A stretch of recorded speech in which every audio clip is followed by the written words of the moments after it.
Recently, Poland elected a new president, Karol Nawrocki, a Polish historian supported by the Law and Justice Party. During campaign, he advocated tougher stance on Ukraine, particularly on issues of Euro-Atlantic integration and national memory politics. This raises questions regarding the development of Ukrainian-Polish relations, which remain an important element of regional security. On this topic, we spoke with Malwina Talik, political analyst and research associate at the Institute for the Danube region and Central Europe in Vienna. Malwina, in your opinion, how could Karol Nawrocki's presidency affect the dynamics of Polish-Ukrainian relations? At the moment, we actually still don't know much about Karol Nawrocki as a politician because he has so far never been in the frontline politics in Poland. He was head of two institutions important for shaping the culture of remembrance. But as such, we still have to know, and I think he himself has to see what he is like when he's a politician.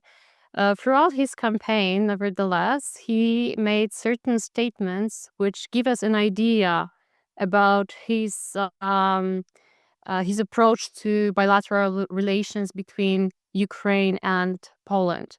Um, One of the statements repeated throughout the campaign was that he opposes Ukraine's membership in NATO and the EU.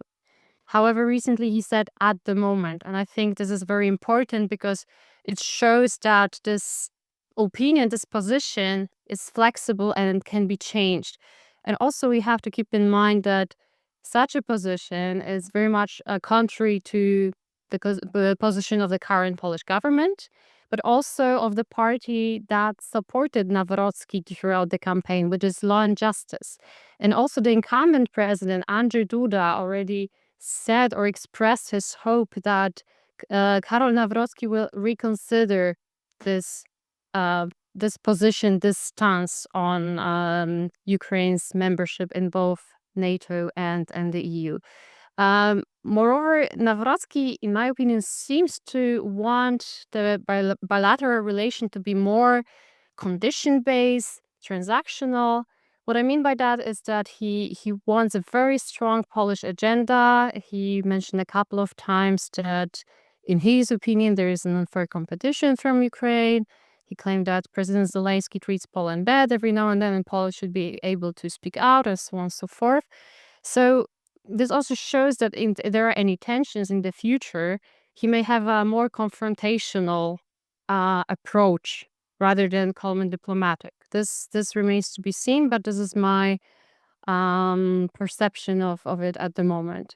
And also, as I mentioned, he was head of two institutions which are important for shaping culture of remembrance. And Karol Nawrocki himself is a historian, and history, uh, politics of memory, culture of remembrance are very important to him, and I think he will put them very high on the agenda, which also means that in his relations with Ukraine, he will put a lot of impact on that. He already also mentioned that in a tweet to President Zelensky. When President Zelensky congratulated him on the victory, then he also mentioned that it is important to solve the past issues. I don't remember the quote literally, but that was more or less what he meant. So we see that history will play a part in his foreign policy towards Ukraine. And there are a couple of other issues, like, for example, in one of the last debates before the final round, he mentioned that there was no war in Ukraine in 2015, a statement that he never really commented after that, because it might be that he just formulated it wrong, but he never, to the best of my knowledge, bothered to really clarify what he meant, if he wanted to say no full-scale invasion. And also, the first interview that he gave to foreign press was to a Hungarian media outlet, which is clearly a pro-Orban government, which shows that in many regards he will be rather leaning towards this less liberal democracies in Europe, which also represent a different stance on Ukraine than the EU mainstream policy.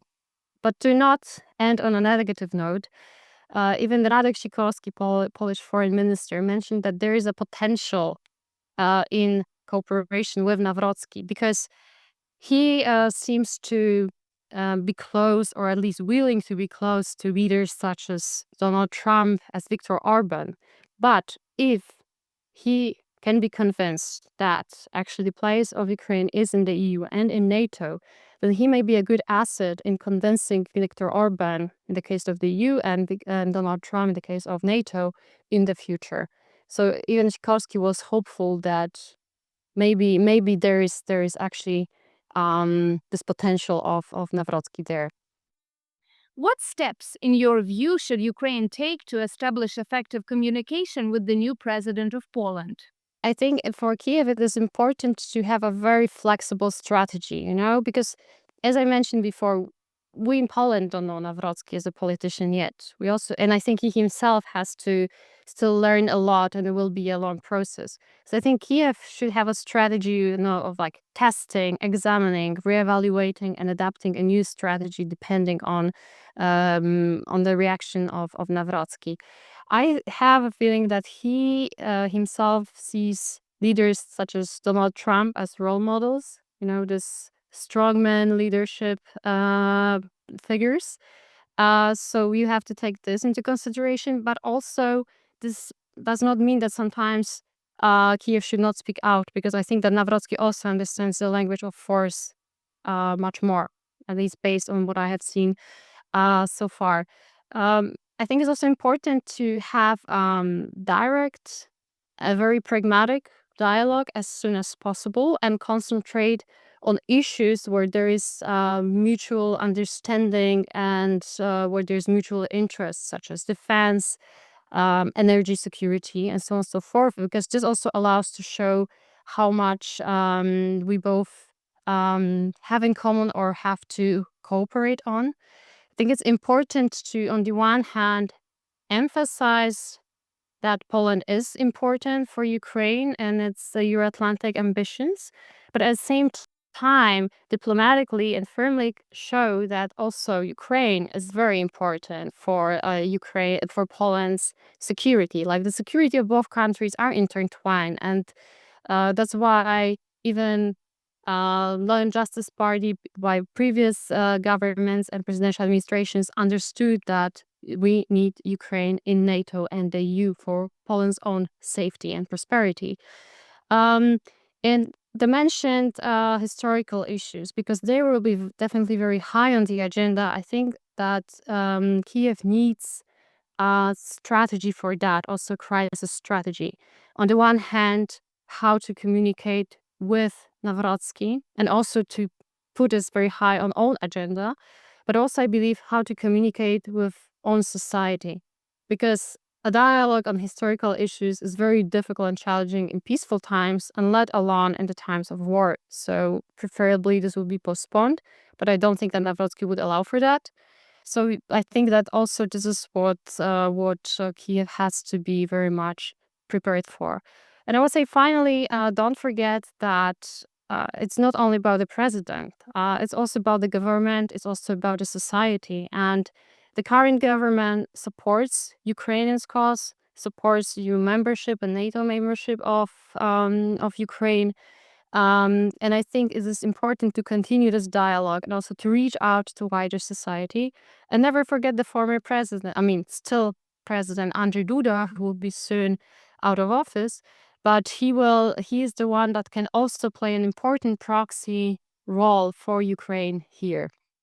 What electoral and political trends were revealed during this presidential campaign? So for sure, the far right parties and nationalistic parties were very much underestimated by the polls. And so it's surprising that after the first round they had more than 20%. Um, they were also very often elected by the young voters. If it was only about the young voters, then the second round would look totally different. It would be the two extremes, the far right and the very much left-wing candidate. So we see that younger voters have definitely different expectations. What the far right did well, and nationalistic or more conservative parties did well, is that they communicated a lot through social media. They started their campaigns much earlier. And what was different in this campaign, especially in its last stages, that there were many more opportunities to get to know the candidates better. What I mean by that is that there were many more televised debates where you could see all the candidates, regardless of how big their budget for a campaign was. There were also very long YouTube interviews with each candidate, and they were on the YouTube channel of one of the candidates, who is also a very popular sport journalist. They lasted sometimes even 4 hours. So out of a sudden, many voters, including the young voters, had a chance to get to know the candidates and their opinions much better. And this, I think, put much more attention on them than in previous elections. And maybe that's one of the explanations why those fringe candidates were out of a sudden so well supported. When it comes to other tendencies, we also see that men tend to, and young men especially, tend to vote for those more nationalistic candidates. And there's also a tendency in the rural areas.